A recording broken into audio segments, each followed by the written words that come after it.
Bye കൂട്ടുകാരെ, അപ്പം നമ്മളിന്ന് കച്ചറ വെട്ടിയപ്പോൾ കിട്ടിയ കപ്പക്കിഴങ്ങാട്ടോ ഇത്.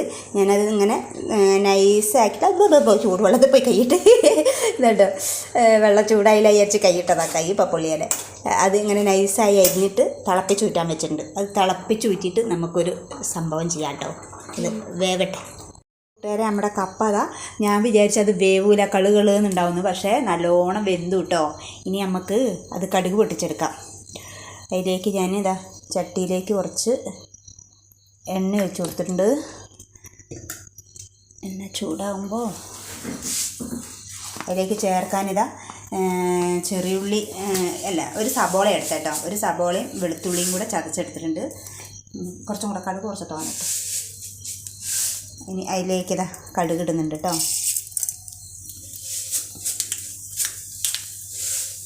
മതി.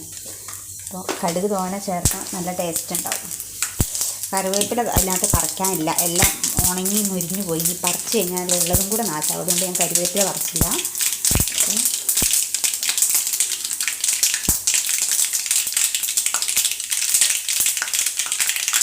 നമ്മൾ കടുക് പൊട്ടിയതിലേക്ക് ഉള്ളിയും വെളുത്തുള്ളിയും സബോളയും കൂടി ഇട്ട് കൊടുക്കുന്നുണ്ട് കേട്ടോ. ഇന്നത്തെ രാത്രിത്തെ ഞങ്ങളുടെ ഫുഡ് ഇതാണ്. അപ്പോൾ അത് നല്ലോണം മൂക്കട്ടെ. അതിലേക്ക് അത് നല്ലോണം മൂത്ത് വരുമ്പോഴേക്കും കുറച്ച് കുരുമുളക് പൊടിയും കുറച്ച് ചിക്കൻ മസാലയും കൂടെ ചേർത്ത് കൊടുക്കാം. അത് മൂക്കട്ടെ. അപ്പോൾ ഉള്ളി നല്ലോണം മൂത്ത് വന്നിട്ട് നമുക്ക് അതിലേക്ക് കുരുമുളക് പൊടി ഇട്ട് കൊടുക്കാം. സ്പൂൺ കാണിക്കുന്നു മതിയാവും, ഓവറായിട്ട് വേണ്ട. ഇനി കുറച്ച് ചിക്കൻ മസാല ഇട്ട് കൊടുക്കാം. ചിക്കൻ മസാല കുറച്ച് മതി, അത് മതി. ഇനി അതിലേക്ക് ആവശ്യത്തിന് ഉപ്പിട്ട് കൊടുക്കാം.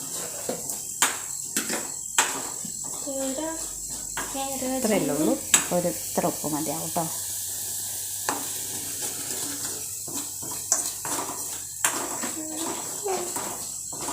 ഇനി അതിലേക്ക് കപ്പ ഇട്ട് കൊടുക്കാം.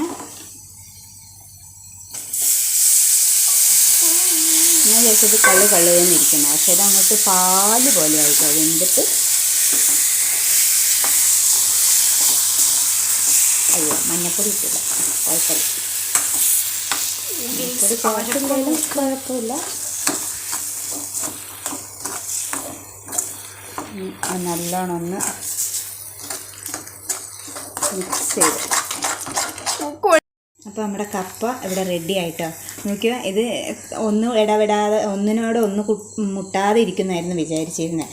കളുകൾ എന്നുള്ള കിഴങ്ങായിട്ട് ഇങ്ങനെ വേവെന്ന് ഞാൻ വിചാരിച്ചില്ല. ഇങ്ങനത്തെ കപ്പ അങ്ങനെ വേവലില്ലാത്തോ, ഇതുപോലെ ഇങ്ങനെ ഉടയാതെ ആയിരുന്നു കിട്ടൽ, അങ്ങനെ വിചാരിച്ചാൽ. പക്ഷേ ഇത് നോക്ക് പാല് പോലെ അലുത്ത് അതിലേക്ക് ചേർന്നു. ഇതിലേക്ക് ഇച്ചിരി തേങ്ങാപ്പാലും കൂടെ ചേർത്താൽ സൂപ്പറാട്ടോ. ഇപ്പം എന്നെ കൊണ്ട് കൈക്ക് നല്ല വേദന. ഇന്ന് കാട് മൊത്തം വെട്ടിയിട്ടും പിന്നെ പുഴയിൽ അലക്കാൻ പോയപ്പോൾ പാറയിൽ തല്ലി അലച്ചൊന്ന് വീഴുകയും ചെയ്തു. അപ്പം നല്ല വേദന കൈക്ക്, അതുകൊണ്ട് തേങ്ങ ചിരവാൻ വയ്യ. അമ്മൂനും കൈക്ക് വേദന, അവളെ വേദനയുള്ള കയ്യിൽ നിന്ന് കാട് വെട്ടിയപ്പം വീണ്ടും വേദനകളല്ലേ. അതുകൊണ്ട് ഞങ്ങളിന്ന് തേങ്ങാപ്പാൽ എന്ന സംഭവത്തിന് ഞങ്ങളങ്ങോട്ട് ഒഴിവാക്കി. ഇത് തന്നെ നല്ല ടേസ്റ്റ് ഉണ്ട്, നമ്മൾ ടേസ്റ്റ് ചെയ്ത് നോക്കിയപ്പോൾ പറഞ്ഞത്. അപ്പോൾ ഇന്നത്തെ രാത്രിത്തെ ഫുഡ് ഞങ്ങളുടെ ഇതാട്ടോ. അപ്പോൾ ബൈ ബൈ. ഇഷ്ടപ്പെട്ടെങ്കിൽ ചാനൽ സബ്സ്ക്രൈബ് ചെയ്യുക, ഷെയർ ചെയ്യുക, കമൻറ്റ് ചെയ്യുക. ഓക്കെ.